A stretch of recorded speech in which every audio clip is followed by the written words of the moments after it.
इस तरीके का कोई इंसान है, पुलिस ने अभी तक कोई तफ्तीश नहीं की है, पुलिस अभी तक किसी एक्शन पे नहीं आई है। आप सोच के देखिए जो अपनी गाड़ी में हथियार, औजार लेकर चलता हो, वो आगे क्या-क्या कर सकता है। हुँ, उसका नाम है मोहम्मद ज़ैद। मुझे वहीं थाने में पता चला उसका नाम मोहम्मद ज़ैद है और उसके फादर एक एक्शन डायरेक्टर हैं, परवेज़ शेख। तो उनका बेटा है। अब पता नहीं वो असल ज़िंदगी में भी ऐसा एक्शन करता है या शायद फ़िल्मों तक ही सीमित है। मतलब क्योंकि उसको देख के तो यही लगता है कि वो ज़िंदगी में उसकी ज़िंदगी में यही है शायद चाकू-छुरे चलाना, लड़ाई करना, ये सब चीज़ें करना।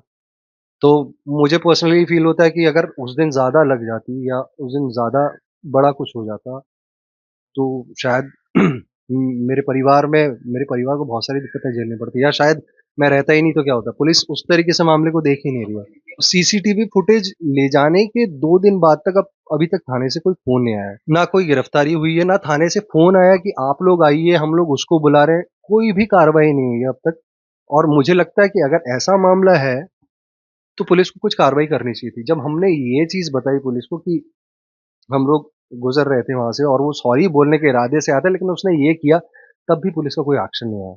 पुलिस का कहना है कि हाँ, वो सॉरी बोलने आया होगा। आईओ से इन्वेस्टिगेशन ऑफिसर जो भी हैं उनका नाम है संदीप कौले, तो उन्होंने अब तक मुझे कोई फ़ोन नहीं किया। उन्होंने कोई अपडेट तक नहीं दिया कि आगे क्या होना है, किस तरीके से होना है, क्या करना है, कुछ भी नहीं बताया गया अभी तक। मैं एक्टर हूँ, पिछले 15 सालों से यहाँ बॉम्बे में हूँ, काम कर रहा हूँ।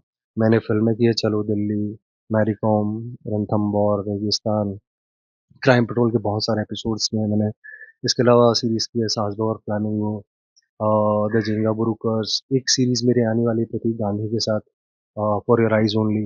एक सीरीज़ मैं अभी नीरज पांडे सर की कर रहा हूँ, जिसका नाम है तस्करी। तो इतने सालों से यही काम कर रहा हूँ, इसके अलावा मैं लिखता भी हूँ, राइटर भी हूँ और डायरेक्टर भी हूँ। हाँ, अनसेफ तो ऑब्वियसली फ़ील हो ही रहा है ना, नीचे निकलते वक़्त आपको 4 बार देखना पड़ता है कि हाँ, आस-पास वो तो नहीं है या उसके कोई लोग तो नहीं है।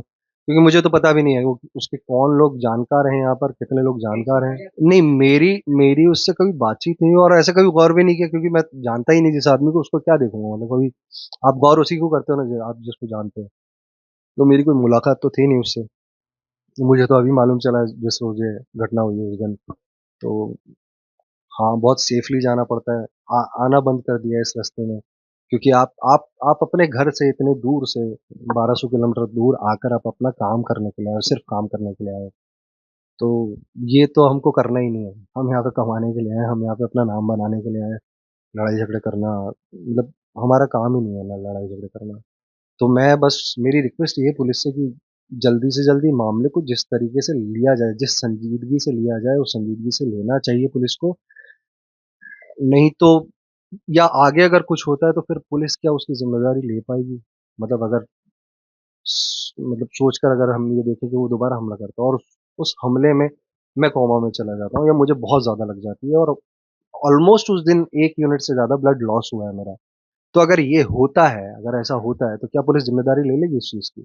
तब क्या पुलिस एक्शन लेगी? मतलब बात यहीं अटकी हुई है कि पुलिस किस तरीके से काम करती है, ये अब तक समझ में नहीं आया मुझे। नहीं, मुझे ऐसे देखकर तो मालूम नहीं हुआ कि वो नशे में था या नहीं था, बट हाँ, उसका जनरल बिहेवियर देखकर मुझे ये मालूम चल रहा है कि वो बहुत गुस्से में रहने वाला इंसान है, जो अपनी स्कूटी में चाकू, बॉटल, रॉड ये सब चीज़ें रख सकता है, तो शायद उसका मेंटल स्टेट ही वो है कि हाँ, मैं कभी भी किसी से भी लड़ सकता हूँ, शायद।